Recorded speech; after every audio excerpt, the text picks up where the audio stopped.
श्री गणेशाय नमः। मोक्षदायक पुण्य क्षेत्रों का वर्णन।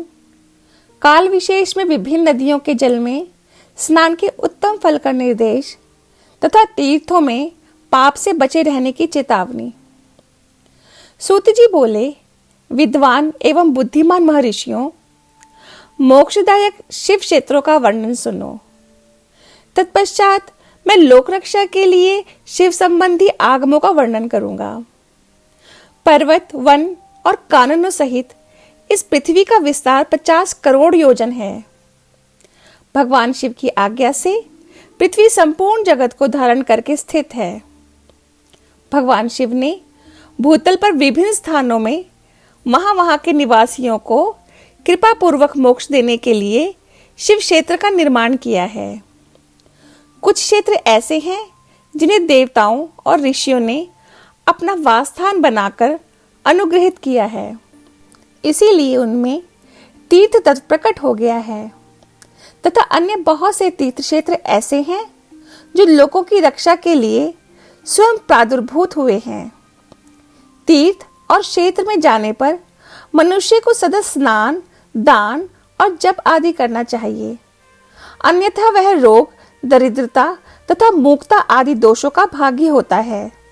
जो मनुष्य इस भारतवर्ष के भीतर मृत्यु को प्राप्त होता है, वह अपने पुण्य के फल से ब्रह्मलोक में वास करके पुण्य अक्षय के पश्चात पुनः मनुष्य योनि में ही जन्म लेता है। अर्थात पापी मनुष्य पाप करके दुर्गति में ही पड़ता है। ब्राह्मणों, पुण्य क्षेत्र में पाप कर्म किया जाए तो वह और भी दृढ़ हो जाता है।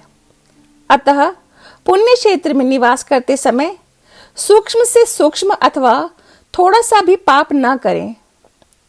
सिंधु और शतुद्र अर्थात सतलज नदी के तट पर बहुत से पुण्य क्षेत्र हैं। सरस्वती नदी परम पवित्र और 60 मुख वाली कही गई है, अर्थात उसकी 60 धाराएं हैं। विद्वान पुरुष सरस्वती के उन धाराओं के तट पर निवास करें तो वे क्रमशः ब्रह्म पद को पा लेता है। हिमालय पर्वत से निकली हुई पुण्य सलीला गंगा 100 मुख वाली नदी है। उसके तट पर काशी, प्रयाग आदि अनेक पुण्य क्षेत्र हैं। वहां मकर राशि के सूर्य होने पर गंगा की तटभूमि पहले से भी अधिक प्रशस्त एवं पुण्यदायक हो जाती है। सोनभद्र नदी की 10 धाराएं हैं। वह बृहस्पति के मकर राशि में आने पर अत्यंत पवित्र तथा अभीष्ट फल देने वाला हो जाता है। उस समय महास्नान और उपवास करने से विनायक पद की प्राप्ति होती है। पुण्य सलीला महानदी नर्मदा के 24 मुख अर्थात स्रोत हैं। उसमें स्नान तथा उसके तट पर निवास करने से मनुष्य को वैष्णव पद की प्राप्ति होती है। तमसा के 12 तथा रेवा के 10 मुख हैं। परम पुण्यमयी गोदावरी के 21 मुख बताए गए हैं। वह ब्रह्म हत्या तथा गोवध के पाप का भी नाश करने वाली एवं रुद्रलोक देने वाली है। कृष्णवेणी नदी का जल बड़ा पवित्र है। वह नदी समस्त पापों का नाश करने वाली है। उसके 18 मुख बताए गए हैं तथा वह विष्णु लोक प्रदान करने वाली है। तुंगभद्रा के 10 मुख हैं। वह ब्रह्मलोक देने वाली है। पुण्य सलीला सुवर्ण मुखरी के 9 मुख कहे गए हैं। ब्रह्मलोक से लौटे हुए जीव उसी के तट पर जन्म लेते हैं। सरस्वती नदी, पंपा सरोवर, कन्याकुमारी अंतरीप तथा शुभकारक श्वेत नदी, ये सभी पुण्य क्षेत्र हैं। इनके तट पर निवास करने से इंद्रलोक की प्राप्ति होती है। स्वयं पर्वत से निकली हुई महानदी कावेरी परम पुण्यमयी है। उसके 27 मुख बताए गए हैं। वह संपूर्ण अभिष्ट वस्तुओं को देने वाली है। उसके तट स्वर्गलोक की प्राप्ति कराने वाले तथा ब्रह्मा और विष्णु का पद देने वाले हैं। कावेरी के जो तट शैव क्षेत्र के अंतर्गत हैं, वे अभिष्ट फल देने के साथ ही शिवलोक प्रदान करने वाले भी हैं। नैमिषारण्य तथा बद्रिका आश्रम में सूर्य और बृहस्पति के मेष राशि में आने पर यदि स्नान करें तो उस समय वहां किए हुए स्नान पूजन आदि को ब्रह्मलोक की प्राप्ति कराने वाला जानना चाहिए। सिंह और कर्क राशि में सूर्य की संक्रांति होने पर सिंधु नदी में किया हुआ स्नान तथा केदार तीर्थ के जल का पान एवं स्नान ज्ञानदायक माना गया है। जब बृहस्पति सिंह राशि में स्थित हो उस समय सिंह की संक्रांति से युक्त भाद्रपद मास में यदि गोदावरी के जल में स्नान किया जाए तो वह शिवलोक की प्राप्ति कराने वाला होता है। ऐसा पूर्व काल में स्वयं भगवान शिव ने कहा था। जब सूर्य और बृहस्पति कन्या राशि में स्थित हों तब यमुना और सोनभद्र में स्नान करें। वह स्नान धर्मराज तथा गणेश जी के लोक में महान भोग प्रदान कराने वाला होता है।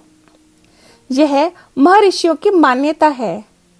जब सूर्य और बृहस्पति तुला राशि में स्थित हों उस समय कावेरी नदी में स्नान करें। वह स्नान भगवान विष्णु के वचन की महिमा से संपूर्ण अभीष्ट वस्तुओं को देने वाला माना गया है।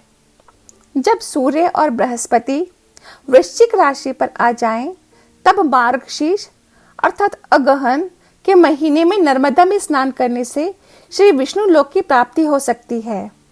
सूर्य और बृहस्पति के धन राशि में स्थित होने पर स्वर्णमुखी नदी में किया हुआ स्नान शिवलोक प्रदान कराने वाला होता है, जैसा कि ब्रह्मा जी का वचन है। जब सूर्य और बृहस्पति मकर राशि में स्थित हों उस समय माघ मास में गंगा जी के जल में स्नान करना चाहिए। ब्रह्मा जी का कथन है कि वह स्नान शिवलोक की प्राप्ति कराने वाला होता है। शिवलोक के पश्चात ब्रह्मा और विष्णु के स्थानों में सुख भोगने पर अंत में मनुष्य को ज्ञान की प्राप्ति हो जाती है। माघ मास में तथा सूर्य के कुंभ राशि में स्थित होने पर फाल्गुन मास में गंगा जी के तट पर किया हुआ श्राद्ध, पिंडदान अथवा तिलोदक दान पिता और नाना दोनों कुलों के पितरों की अनेकों पीढ़ियों का उद्धार करने वाला माना गया है। सूर्य और बृहस्पति जब मीन राशि में स्थित हों तब कृष्णवेणी नदी में किए गए स्नान की ऋषियों ने प्रशंसा की है। उन महीनों में पूर्वोक्त तीर्थों में किया हुआ स्नान इंद्र पद की प्राप्ति कराने वाला होता है। विद्वान पुरुष गंगा अथवा कावेरी नदी का आश्रय लेकर तीर्थवास करें। ऐसा करने से तत्काल किए हुए पाप का निश्चय ही नाश हो जाता है। रुद्र लोक प्रदान करने वाले बहुत से क्षेत्र हैं। ताम्रपर्णी और वेगवती ये दोनों नदियां ब्रह्मलोक की प्राप्ति रूप फल देने वाली हैं। इन दोनों के तट पर कितने ही स्वर्गदायक क्षेत्र हैं। इन दोनों के मध्य में बहुत से पुण्यप्रद क्षेत्र हैं। वहां निवास करने वाला विद्वान पुरुष वैसे फल का भागी होता है।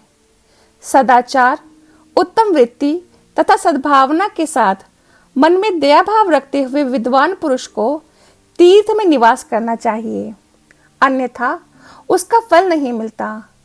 पुण्य क्षेत्र में किया हुआ थोड़ा सा पुण्य भी अनेक प्रकार से वृद्धि को प्राप्त होता है तथा वहां किया हुआ छोटा सा पाप भी महान हो जाता है।